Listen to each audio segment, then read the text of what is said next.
ایسے سچے قصے سننے کے لیے ہمارے چینل کو سبسکرائب کریں۔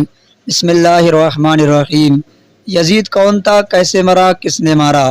آپ کو بتا دیں، کربلا کی جو جنگ ہوئی تھی یہ یزید اور امام حسین کے درمیان نہیں تھی، بلکہ یہ حسینیت اور یزیدیت کے درمیان کی لڑائی تھی، کیونکہ اگر دو لوگوں کے بیچ کی لڑائی ہوتی تو یزید جیت گیا تھا۔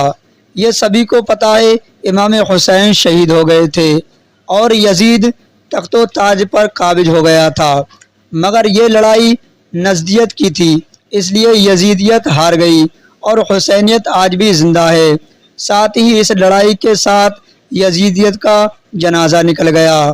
وہ تخت و تاج جس کے لیے یزید نے اتنا کچھ کیا تھا، اس تخت پر اس کے اپنے بیٹے نے ہی تھوک دیا تھا۔ یزید کو ایک بھیانک بیماری ہو گئی، جس کے کارن یزید بیماری میں گرفتار ہو گیا۔ یزید کی بیماری کا یہ حال تھا کہ کولنج کی بیماری کے کارن یہ حال تھا کہ اس کی آنتیں جلنے لگی تھی۔ وہاں کے حکیم پریشان ہو کر کہنے لگے، یہ ایسی بیماری ہے کہ اس میں پت اندر سے جل رہا ہے۔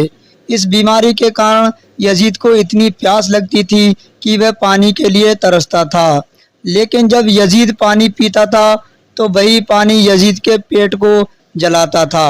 اس کارن یزید اپنا سر پٹکتا رہتا تھا اور اس کے محل کے لوگ یزید کو دیکھ کر یہی کہتے تھے کہ یہ عذاب امام حسین علی کو پیاسا رکھنے کی بدولت ملا ہے۔ یزید وقت کا بادشاہ ہونے کے بعد بھی پانی کی ایک ایک بوند کے لیے ترستا تھا۔ جب یزید اپنی بیماری کے انتہا کو پہنچ گیا تو اپنے بیٹے کو بلا کر کہا، بیٹا میرا تو اب کچھ بھروسہ نہیں ہے، مجھے موت کبھی بھی آ سکتی ہے، اس لیے اب تو میرے تخت کو سنبھال، یعنی اب تو میرے تخت پر بیٹھ جا۔ لیکن یزید کا بیٹا معاویہ تخت پر بیٹھنے کے لیے راضی نہیں ہوا اور یزید سے کہنے لگا کہ جیسا زمانہ آپ پر لعنت کر رہا ہے ویسے ہی مجھ پر بھی لعنت کرے۔ نہیں، ہرگز نہیں، میں اس تخت پر نہیں بیٹھوں گا، یہ تخت نواس رسول کے خون سے آلودہ ہے، اس لیے میں اس تخت پر لعنت کرتا ہوں۔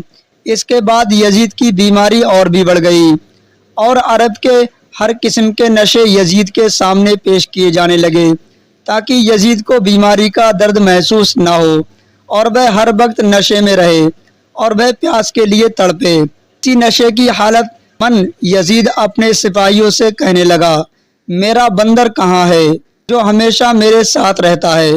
تو پھر سپاہیوں نے کہا کہ شاید وہ جنگل کی طرف گیا ہوگا۔ یزید اپنے سپاہیوں کے ساتھ گھوڑے پر بیٹھ کر جیسے ہی باہر گیا تو گھوڑے نے نواس رسول کے قاتل کو اپنے پیٹھ سے گرا دیا اور یزید کا پاؤں گھوڑے کے رکاب میں پھنس گیا۔ وہ گھوڑا دوڑتا رہا اور یزید زمین پر گرتے ہوئے اس کا سر ایک پتھر سے جا ٹکرایا، مگر وہ گھوڑا نہ رکا، یہاں تک کہ یزید کا پورا جسم خون سے لت پت ہو گیا۔ یزید کی فوج نے جب یزید کی لاش کو دیکھا تو وہ کہنے لگے، حسین ابن علی کے خون کی یہی سزا ہے۔ یزید اس طرح بہت ہی ذلت کی موت مرا، جبکہ کربلا میں امام حسین کا روزہ چمکتا ہوا وہاں پر آج بھی موجود ہے اور وہاں پر لوگوں کا تانتا لگا رہتا ہے۔ مگر یزید کی قبر کہاں ہے؟ تو آپ کو بتا دیں، یزید کی قبر مجہول دمشق میں ہے۔ یہاں لوگ کوڑا پھینکتے ہیں اور اس کوڑے کے نیچے کہیں یزید کی قبر ہے، مگر نشان بھی نہیں ہے کہ کہاں ہے، لیکن اتنا پتہ ہے کہ اس کوڑے کے نیچے ہی کہیں یزید کی قبر دفن ہے۔